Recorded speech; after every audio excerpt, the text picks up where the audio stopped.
지난주 우리는 아브라함이 부지 중에 천사를 대접하는 것을 보았습니다. 지나가는 나그네 세 사람을 극진하게 대접했는데 알고 보니 그분 중에 한 분은 하나님이었고 나머지 두 사람은 하나님의 천사였습니다. 자, 이렇게 지난주와 오늘 말씀을 종합해 보면 하나님께서 아브라함을 찾아오신 이유는 크게 두 가지임을 알 수 있습니다. 하나는 아브라함의 아내 사라에게도 아브라함에게 주셨던 것 같은 똑같은 약속의 말씀을 확인시켜 주시기 위함이었습니다. 아들이 있을 것이다. 아들을 출생하실 것이다. 라고 말씀을 하셨습니다. 그리고 둘째는 소돔과 고모라의 심판의 소식을 전하기 위함이었습니다.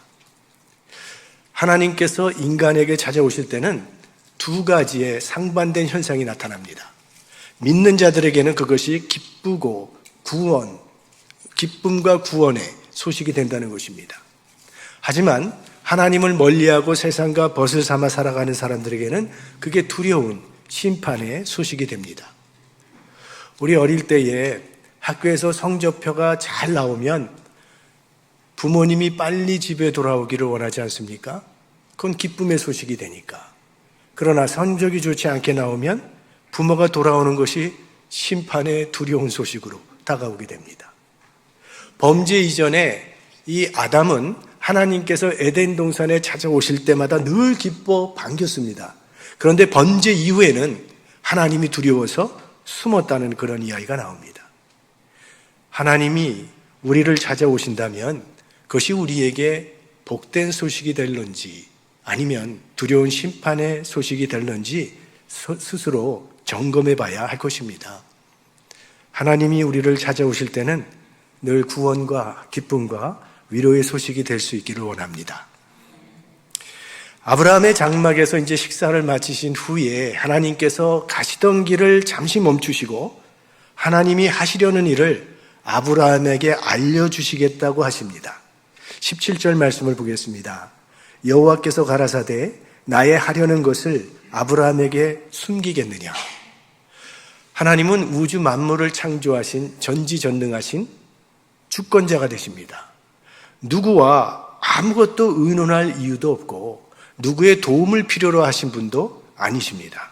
그런데 하나님이 창조하신 그 피조물인 아브라함에게 하나님의 계획을 알려주시겠다는 것입니다. 아주 친밀한 사이처럼 그 하나님의 마음을 아브라함에게 알려주십니다. 그래서 성경은 아브라함을 하나님의 벗이라고 부르는 것이죠. 야고보서에 나오는 말씀입니다. 아브라함이 하나님을 믿으니 이것을 의로 여기셨다는 말씀이 응하였고 그는 하나님의 벗이라 칭함을 받았나니. 자, 이것은 단지 아브라함뿐만이 아니라 모든 아브라함의 자손들, 우리들에게도 해당되는 말씀이죠. 하나님께서 우리들을 어떻게 대해 주시는지를 보여주는 그런 장면입니다. 하나님은 우리를 인격적으로 대해 주신다는 것입니다.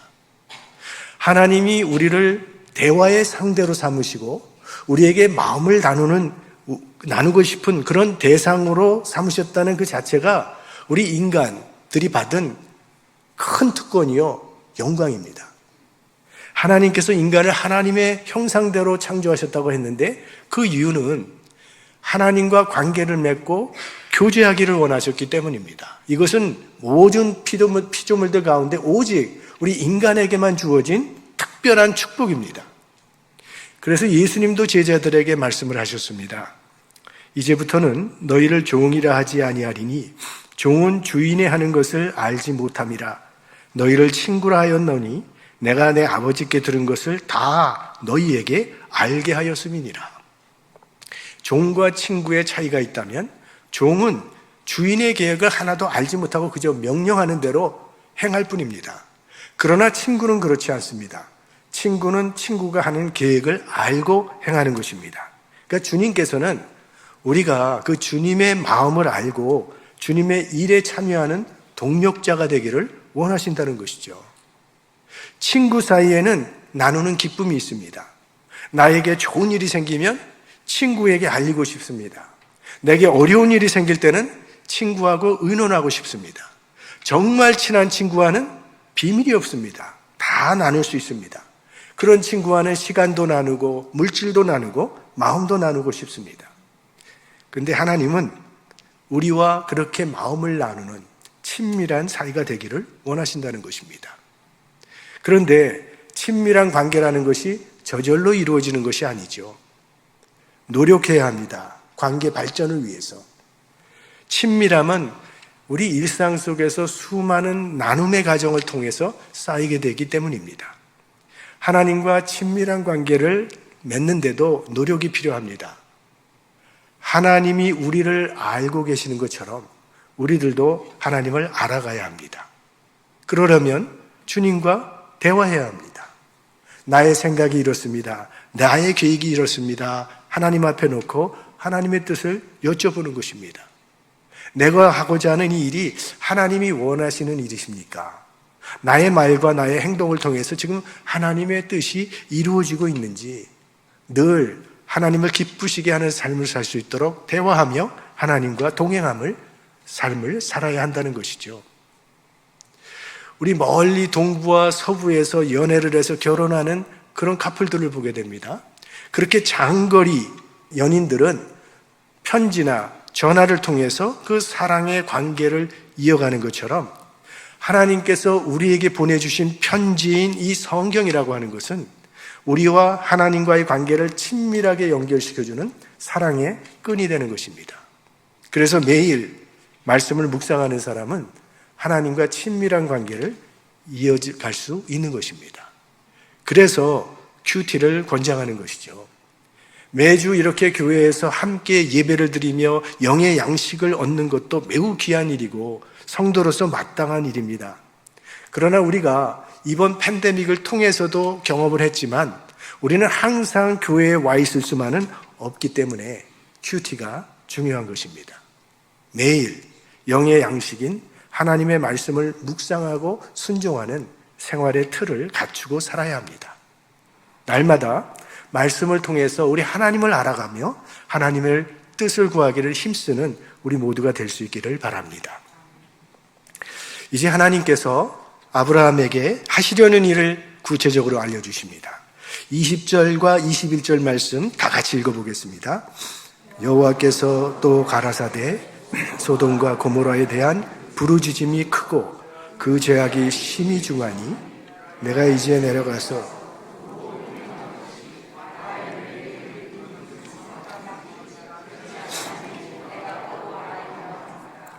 소돔과 고모라에서 자행되고 있는 죄가 너무 커서 그 부르짖음이 하나님께 상달되었다고 하십니다.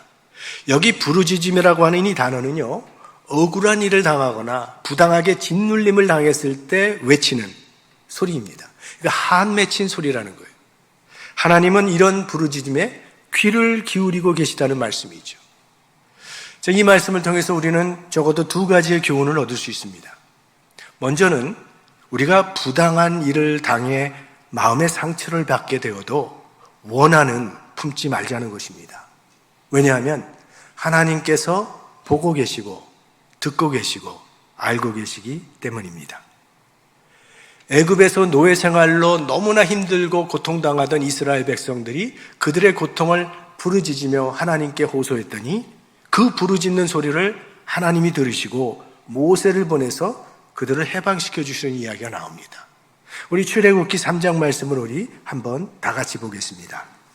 내가 애굽에 있는 내 백성의 고통을 정령이 보고 그들이 그 간역자로 인하여 부르짖음을 듣고 그 우거를 알고 내가 내려와서 그들을 애굽인의 손에서 건져내고, 하나님께서 여기 네 가지의 동사가 나오죠. 보고, 듣고, 알고, 내려오신다, 이렇게 말씀하십니다.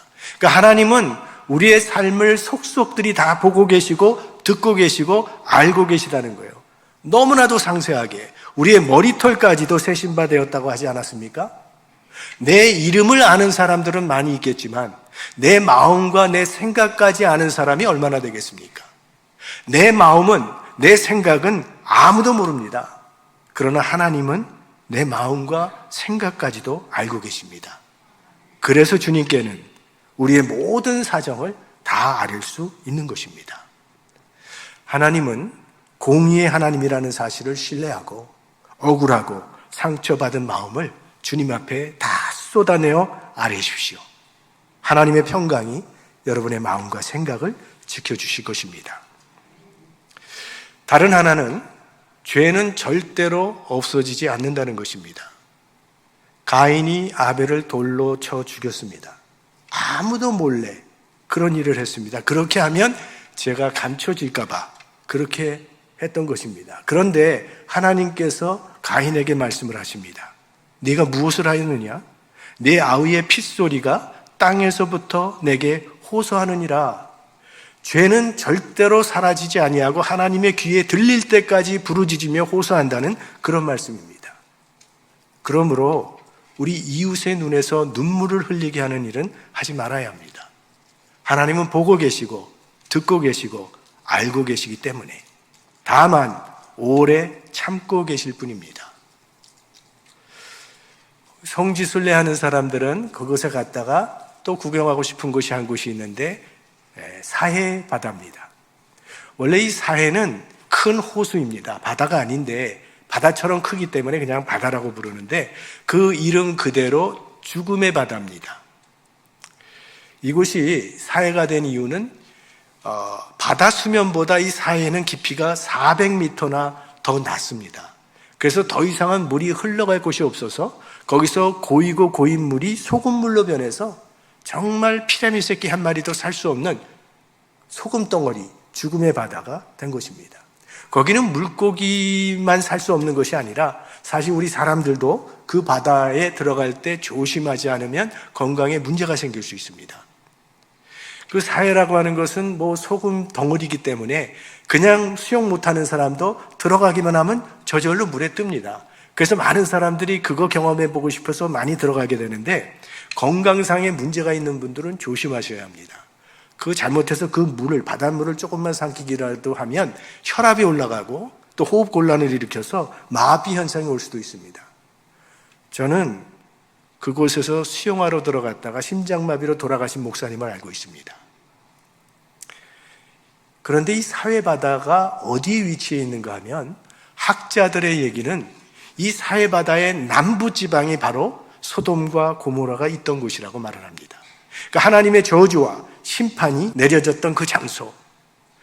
우리가 아는 바와 같이 본래 이 소돔과 고모라라고 하는 곳은 그 나라 안에서 가장 살기 좋은 아름다운 성이었습니다. 거기는 물이 넉넉해서 하나님의 동산 같았다고 했죠. 땅이 비옥해서 농사가 잘 됩니다. 경치가 아름다워서 마치 에덴 동산과 같았다고 했어요. 그래서 아브라함과 롯이 헤어질 때 롯이 얼른 먼저 택하라고 하니까 그 장소를 차지했던 것이죠. 그런데 문제가 하나 있었는데 그 성 사람들의 죄가 너무나도 악했다는 것입니다. 오늘날에도 우리가 아주 타락한 도시를 표현할 때 뭐라고 말합니까? 소돔과 고모라와 같다라고 말할 정도로 굉장히 타락한 곳이었습니다. 그래서 그토록 아름답고 살기 좋았던 성이 하나님의 심판을 받아서 마침내 사해에 가라앉게 된 것이죠. 사해를 그곳에 남겨두신 것은 두고두고 오는 세대들이 그 하나님의 심판을 받아 멸망당한 소돔과 고모라의 그 예터를 바라보면서 하나님을 두려워하고 하나님의 뜻을 따라 살아가는 그러한 교훈을 우리에게 주시기 위해서 거기에 남겨두신 것일 겁니다. 죄는 절대로 없어지지 않고 끊임없이 하나님께 부르짖는다는 사실을 우리는 잊지 말아야 합니다. 자, 이제 두 천사는 소돔과 고모라를 향하고 아브라함과 하나님과만 남아서 아주 유명한 대화가 시작이 됩니다. 자, 소돔과 고모라에 하나님의 심판이 임박했다는 사실을 안 아브라함은 걱정이 됐습니다. 왜? 거기에 자기 조카 롯이 살고 있기 때문입니다. 고민에 빠진 아브라함이 하나님의 성품을 붙들고 하나님과 논쟁을 합니다.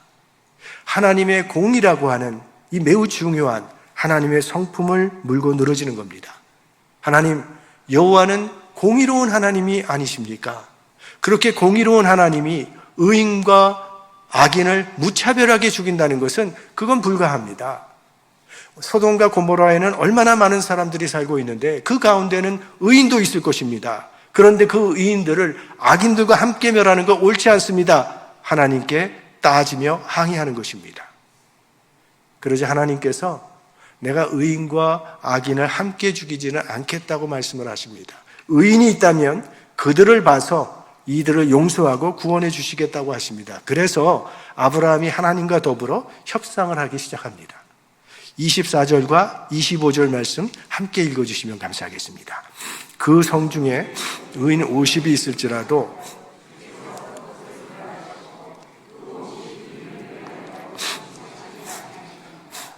주께서 이같이 하사 악인과 함께 죽이심은 불가하오며 의인과 악인을 균등히 하심도 불가하니이다. 세상을 심판하시는 이가 공의를 행하실 것이 아니니까.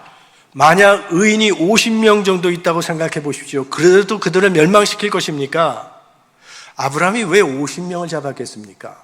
그는 소돔과 고모라에 얼마나 많은 사람들이 살고 있다는 걸 알기 때문에 최소한의 단위로 50을 제시한 것입니다. 만약 그곳에 의인이 50이 살고 있다고 할 때 하나님께서 그들을 악인과 함께 죽여버리신다면 그들의 그 의인들의 죽음을 어떻게 보상하시겠습니까? 의인을 악인과 함께 죽으심은 불가하오며 의인을 악인과 균등히 취급하심도 불가하나이다. 지금 아브라함이 하나님을 훈계하는 겁니다. 목청을 높여서 아주 의기양양하게 이제는 됐다고 생각했을 겁니다. 그런데 하나님이 너무 쉽게 대답을 하십니다. 여호와께서 가라사대 내가 만일 소돔 성 중에서 의인 50을 찾으면 그들을 위하여 온 지경을 용서하리라. 의인 50이 있다면 오케이, 용서하겠다. 이 말을 듣는 순간 아브라함이 불안해졌습니다.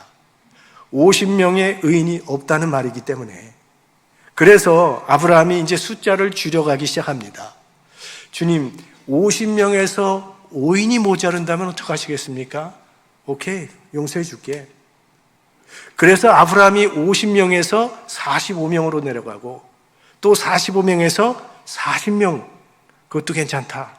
그 다음엔 30명으로 내려갑니다. 용서해 줄게. 20명으로 내려갑니다. 또 하나님이 용서해 주시겠다고 합니다.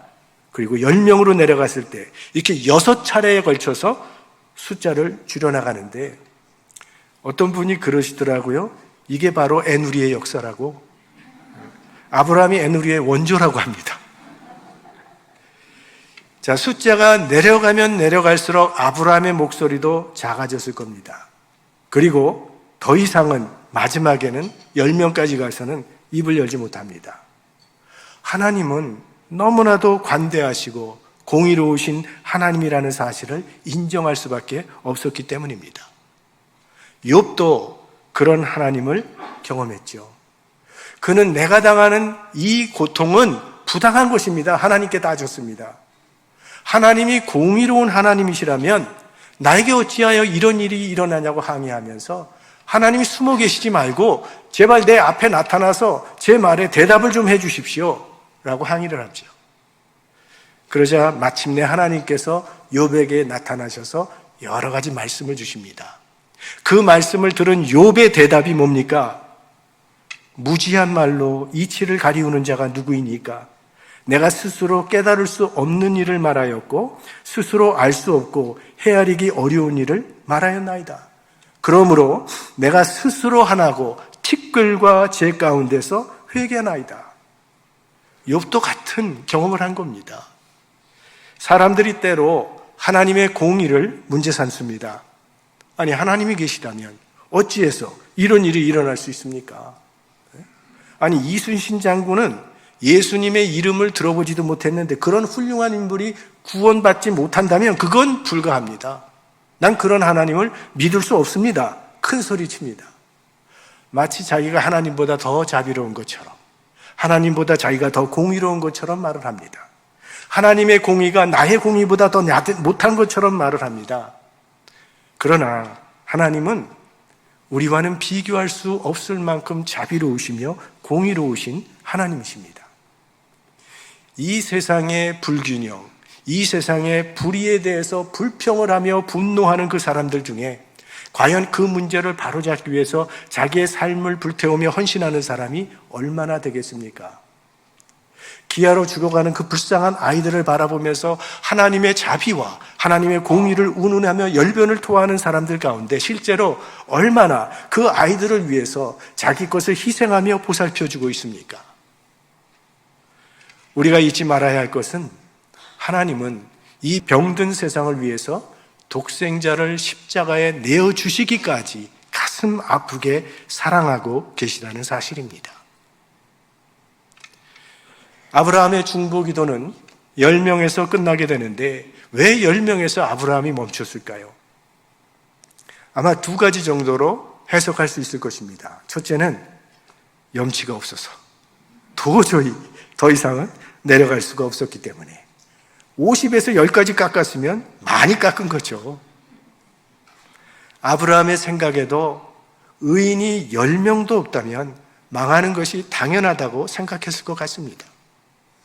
다른 하나는 아브라함은 10명은 자신이 있었을 겁니다. 왜? 거기 자기 조카 롯이 살고 있었기 때문에. 롯은 4식구입니다. 롯과 그의 아내 그리고 2 딸이 있었다 그랬어요. 그런데 그 2 딸은 약혼을 했다 그랬습니다. 그러니까 2 딸의 사익감 2명이 더 있었어요. 그러니까 합하면 6명이 됩니다. 거기에 사돈 4식구를 합하면 10명은 될 것이라고 계산이 나오는 거예요.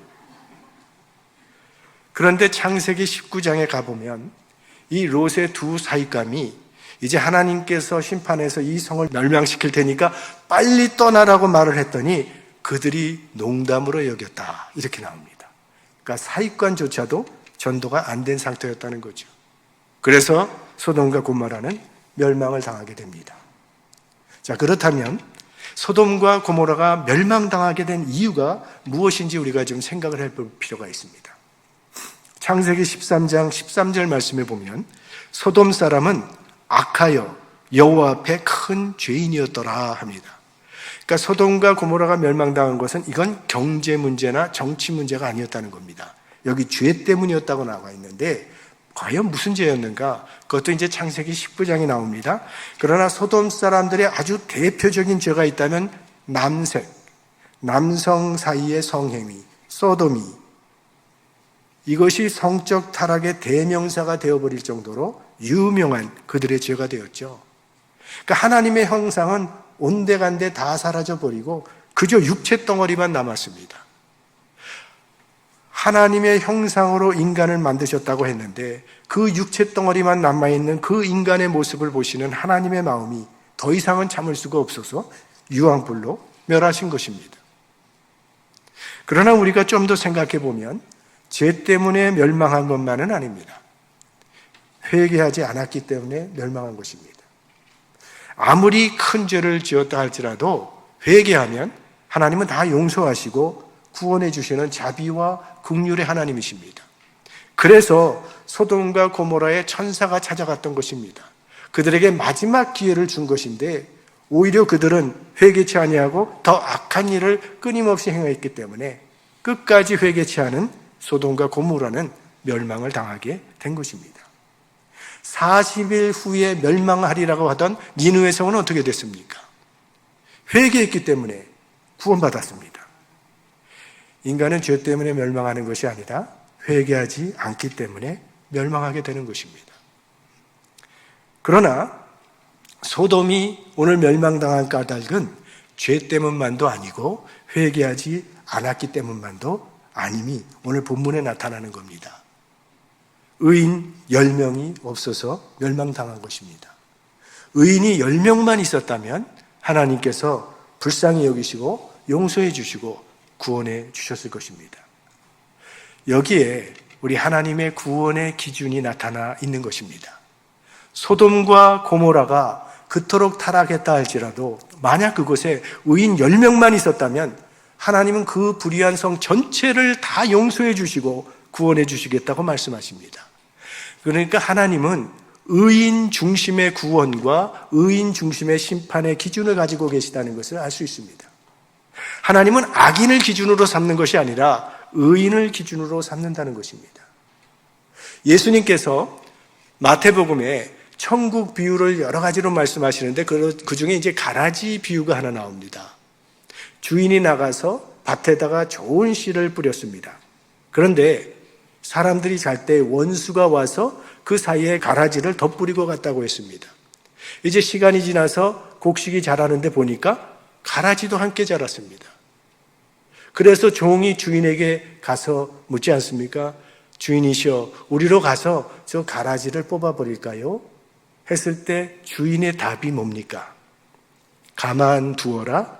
가라지를 뽑다가 곡식까지 뽑을까 염려하노라. 그거 뽑지 말라. 추수 때까지 둘 다 두어라 합니다. 왜? 알곡 때문에. 가라지 때문이 아닙니다. 알곡이 다칠까 봐. 그러니까 하나님은 다수의 악인보다 이 소수의 의인에 더 기대를 걸고 계시고 더 관심을 갖고 계신 것입니다. 신학자들은 당시 소돔성의 인구를 약 5만 명으로 잡고 있습니다.